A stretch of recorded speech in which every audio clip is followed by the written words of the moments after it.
salaamaaleykum wa rahmatullah Sénégal nuyu naa leen fu ngeen mën a nekk biir réew ak biti réew mi daal ñu warta wax rek ñooy wax comme d'habitude waaye yéen a yaay nag comme heure bi fekk na ngelaw nga leen di upp ci seeni kër ngeen di tëdd di taali climat ki ventilo di tëdd di nelaw bu leen neexee ubbi seeni kémmiñ wax yow Mbido Amadou Ba li nga tiwte gis nañ ko Amadou Ba sa waxi démb ak sa waxi tey bu wutee bu dee bàyyi woo ci xel ñun bàyyi nañ ci xel dégg nga yow non pas que yow ñun gëmuñu la non pas que bugguñu la ñun bugguñu la mais yow Amadou Ba nit koo xamante ne nga pour nga wax dëgg wax ju cohérent dafa jafe Amadou Ba gaal gi suuxoon Ndar bi nga demee Ndar loo wax ba ñëw toog ci plateau yi ne ñi dugg ci gaal yi ay malien la ak ay guinéen sénégalais ya fa nekk jeunes yi am nañ ci luñ jàpp ñu ngi sant yàlla kenn ku ci nekk lu mbon bon di nga am journée 3500 3000 ba 4000 du yaa ko wax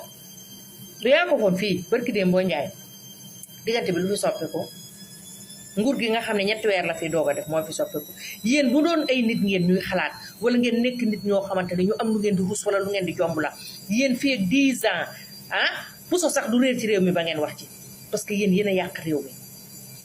yéen a yàq réew mi lépp lu bon ci réew mi yéen a ko ci def li dee ci Sénégal bi ngeen nekkee ci nguur gii kenn xamul nu mu toll sénégalais yi dee nañ ba jeex jeunesse bi dee nañ ba jeex élection yi mag ñi ñoo jóg jël seeni responsabilité mais jeunesse su Sénégal buñ doon téeméer juróom fukk yëpp dee nañ ñii dee nañ ci géej gi gàddaay ndax nekk ci réew moo xam ne mënoo wax sañoo wax boo waxee ñu jàppale tëj ci kaso bi dégg nga war a joxe dépense mënoo joxe dépense li des ci xale yi ngeen yore ay fetal di leen rey ci mbedd mi yéen da ngeen a war a wax est-ce que yéen war ngeen a wax yéen waa APR waa Benno Bokk Yaakaar yéen wax war na leen may wax Abdou Mbow muy mel ni ku nàmpul ndayam heure bii nga xamante ne ci crèche bi la waroon a fekk ñu dugal la ca verre ya ngay ibbi sa gémmiñ di wax yow Abdou Mbow yow loo tekk ci réew mi lan nga tekk ci réew mi bay wax nga naan dangaa bind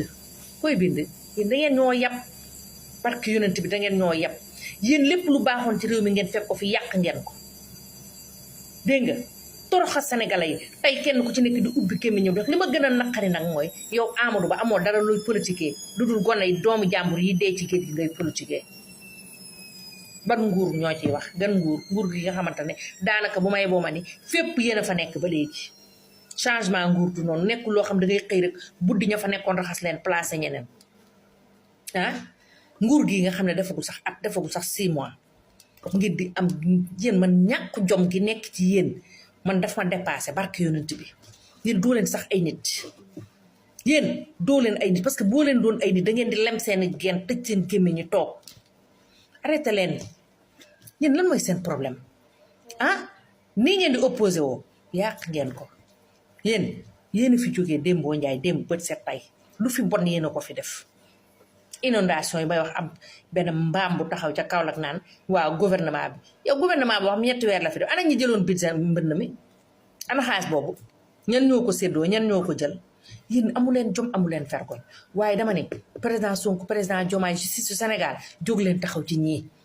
parce que nag ñun fi mu nekk nii ni ñu koy waxee ñu ngi bëgg a sonn ci ñoom seeni wax ak te bërki de mboo njaay ñoo fi nekkoon